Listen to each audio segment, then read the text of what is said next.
ناظرین ہم بات کر رہے ہیں کلبھوشن کے حوالے سے عالمی عدالت انصاف نے اپنا فیصلہ سنایا ہے اور یہ کہا ہے کہ عالمی عدالت انصاف نے حتمی فیصلے تک کلبھوشن کی پھانسی روک دی ہے. ساتھ ہی ساتھ یہ بھی کہا ہے کہ ویانا کنونشن آرٹیکل 36 کا اطلاق اس کیس پر نہیں ہوتا اور عدالت کو بھی ابھی یہ طے کرنا ہے کہ یہ کیس عدالت کے دائرے اختیار میں آتا ہے یا نہیں.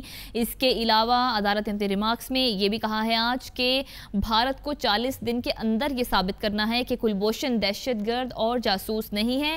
اس کے علاوہ بھارت عالمی عدالت کو کیس کے میرٹ پر مطمئن نہیں کر پایا. اسی پر بات کرنے کے لیے اسٹوڈیوز میں میرے ساتھ موجود ہیں جمال عزیز صاحب ماہر قانون ہیں اور ان کے ساتھ سابق ڈی جی آئی بی مسعود شریف خٹک صاحب بھی ہیں. جمال عزیز صاحب، جس طرح سے بریک پہ جانے سے پہلے میں نے آپ سے یہ سوال پوچھا تھا کہ اگر یہ فیصلہ بھارت کے حق میں آتا ہے اور پاکستان کے خلاف آتا ہے تو پھر پاکستان کے پاس کیا آپشن رہے گا؟ پاکستان کے پاس کون سا فورم ہے جس پر پاکستان جا سکتا ہے؟ اچھا جی، تو سب سے پہلے تو جی یہ ہمیں کلیئر ہونا چاہیے کہ انٹرنیشنل کورٹ آف جسٹس، جیسے میں نے شروع میں بھی کہا تھا، ایک انٹرنیشنل کورٹ آف اپیل نہیں ہے، کرمنل اپیل نہیں ہے. سو اس لیے ان کا جو فیصلہ ہے وہ ہمارے کورٹس کے اوپر اور ہمارے ملک میں بائنڈنگ نہیں ہے.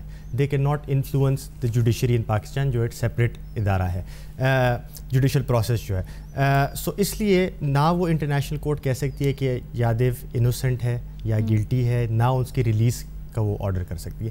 جو میکسیمم وہ یہ کہہ سکتی ہے کہ اسے کاؤنسلر ایکسیس ملنا چاہیے تھا شاید، اور اس لیے پاکستان اس کیس کو ریکنسیڈر کرے یا ری اسیس کرے، اور یہ بھی پاکستان کے لیے ایک آپشن ہوگی کہ وہ کرے کہ نہیں. اس میں اس کاؤنسلر ایکسیس پہ 3 پہلے کیس آ چکے ہیں انٹرنیشنل کورٹ آف جسٹس میں. تینوں کیس جو تھے وہ یونائٹڈ اسٹیٹس کے خلاف تھے.